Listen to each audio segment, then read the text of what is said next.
Ito, check engine.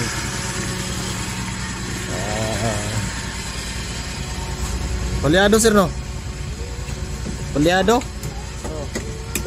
Palyado yun ah. Magniyan niya. Okay. Ayun, check engine. So, wala kusog na eh. Palyado man. Ayaw na, okay naman na eh. Kaya mo. Kaya mo. Ayan, so check engine. Di rin tayo basta-basta nagre-replace ng sensor. Basta may check engine, scan muna natin. Ayan, gamit natin ng scanner para malaman kung ano naging dahilan ng check engine siya.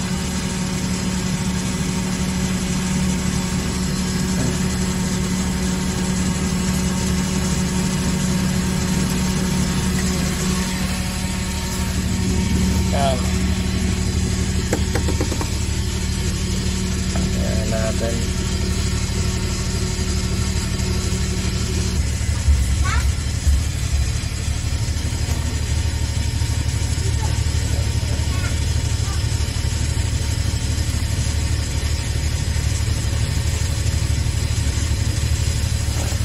Pagsakay, kambya. Bagal. Mapit. Ano na yung susi, sulod. Oo.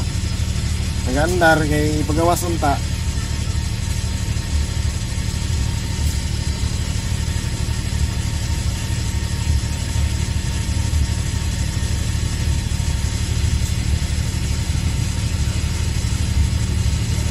IEP, control map, low oxygen sensor. So, IEP. So, delete natin. Ito oxygen sensor yan. Okay. Bank 1 malfunction. IEP control map. So siguro yan, nadamay lang yan dahil sa palyado. So delete natin. Yung maiwan, yun yung ating ano, ito troubleshoot.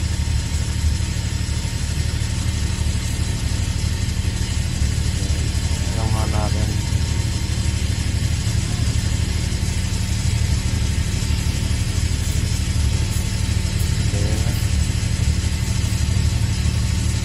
Yes.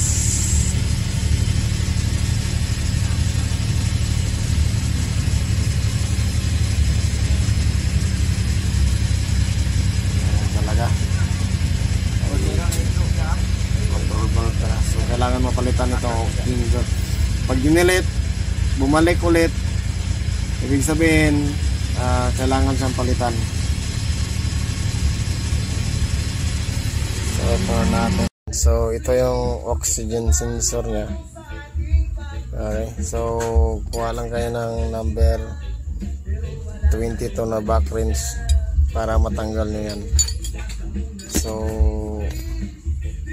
pagtanggal naman ito ng sakit doon, yan, kita nyo yung lock dyan na isa, ipataas nyo lang yan at mabubunot nyo na. So yung ganun lang kadali, hindi na kailangan itong mga maliliit nya. So yan lang ang tanggalin nyo. Yan yung maliit na parang singit nyan, matatanggal nyo na yan sakit kahit doon sa kanyang original. So ito yung ano natin, surplus. Okay. So dito tayo sa ilalim. Init pa. Yan, ingat-ingatan tayo dahil may tambutso. Yan, so doon siya nakalagay. Ayan, sabi ko nga yung parang may ano niya sa sa itaas, yun yung ating susungkitin para matanggal natin ang sakit niya. So yan,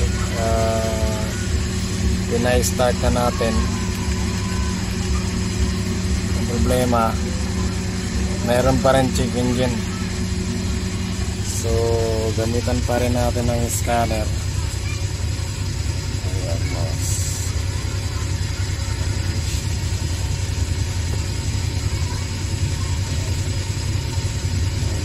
malaman kung ang problema baka yung nabili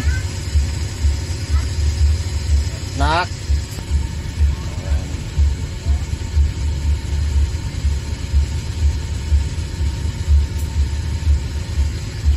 Kasi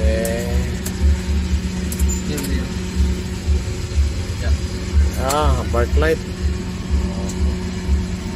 dapat nino makakuha ito ya.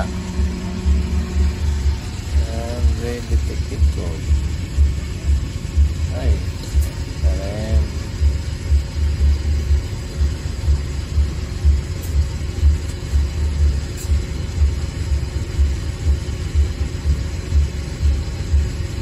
sana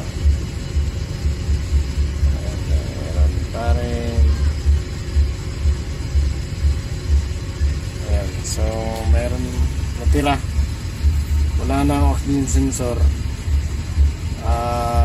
Ayan, may natira I-80 malfunction. So ayan, tingnan nyo guys delete ko dito. Ayan, so ayun, natin ng yes. Tingnan nyo yan guys. Yan, nawala. Pag bumalik yan, ibig sabihin may problema pa. Yan, balik siya. So na-erase na ang problema, bumalik. So ngayon, titingnan natin yung sensor na yon na tinuturo ng scanner. Yan. So wala na yung sensor nga kasi napalitan natin ng bago. Ito na naman ang lumalabas, P0110 I-80 control malfunction, low voltage. So ngayon siguro kasi pumapalya pa ito, troubleshoot natin, hanapin natin yan.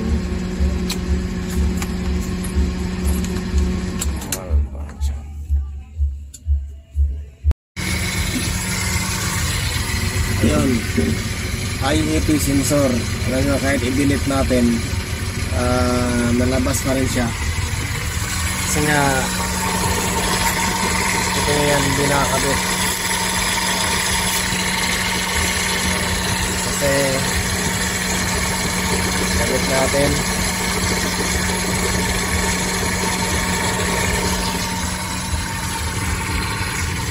Tapos delete. Wala na ang chicken dyan, huwag din na i-delete.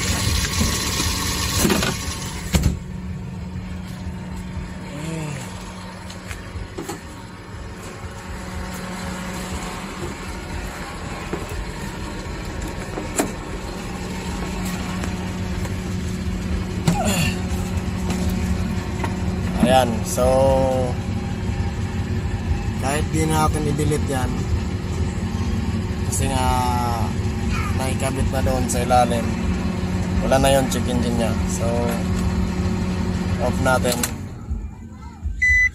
Ayan, tapos on. So dapat pag on ang susi, makikita nyo yung check engine yan kasi warning yan, warning light sa makina na may problema, na dapat ma-scan para malaman talaga kung ano ang problema niya.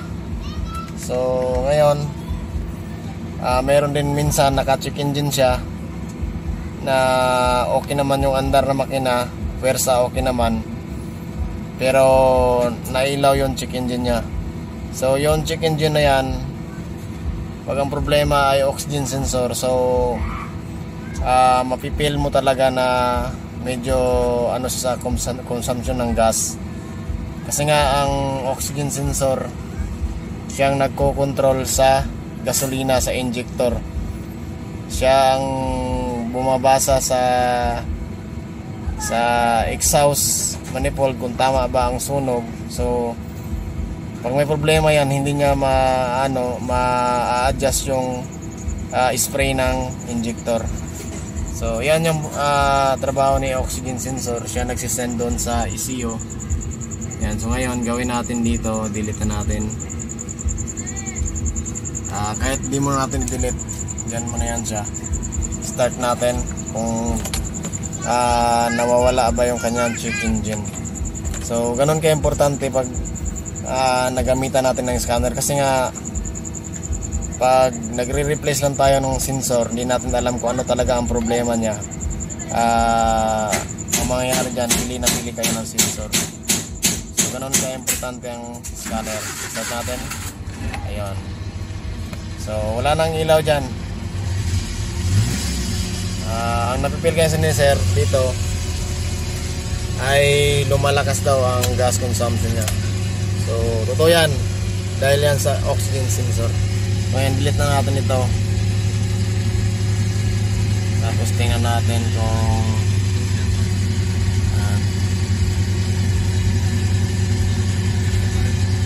delete natin ulit. Sana wala na siyang ma-detect na so wala na talaga yan, kasi nga wala nang check engine dito.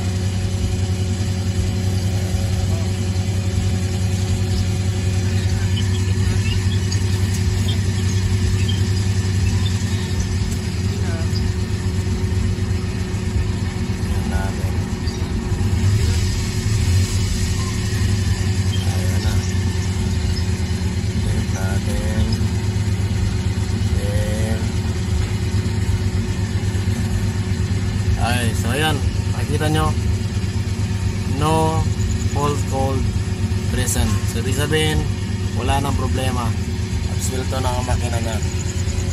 So ayan, okay na. So yun lang, at sana may matutunan kayo.